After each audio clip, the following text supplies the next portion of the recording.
Nganong tungod sa selos o sa kamister ang gisabligan og init nga tubig ang iyang asawa. Babaeng biktima, desidido nga mukiha sa iyang bana. Ani ang report?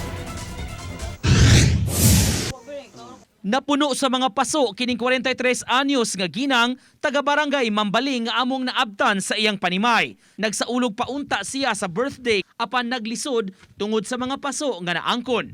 Naapektuhan ang katunga sa iyang naong dapit sa dughan ug bukton. Lunes sa kadlawon dihang gatan-aw og TV kalit siya nga gisabligan og pinabukalang tubig sa iyang bana dayon diretsyo lakaw.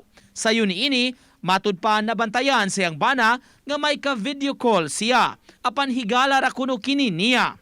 Nakakita to akong bana din naman dayo nakita siya nga nana siya nga insulto kuno kay niya ano kuno naki-video call ko diri man ni puyo sa una usap sa kayle mong mga anak ani kay suguon man ni nato sa una suguon ni namo sa una diri og kanang palungag pahako tubig kayle mong anak ani. Di makatuo ang ginang sa gihimo sa iyang bana nga desidido niyang ikiha. Lunes sa hapon nagpatabang siya sa police station aron i-report ang insidente. Naaresto ang 43 anyos nga lalaki sa balay sa ginikanan.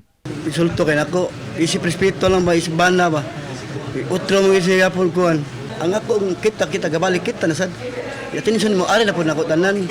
Mo nang gawas pud ana tapay mga daghan nga kuan pud nga mga isyu. Samtang tambag sa kapulisan sa problema sa magtiayon, makasugat man og mga problema, dili lang ta ipaagi og kanang sa dahas ba o kanang ipamaagi ka ng kung mag-away man babae na lang, dili lang magdinapatay ba. uban ni Godfrey Relien, Nico Sereno, GMA Regional TV Live.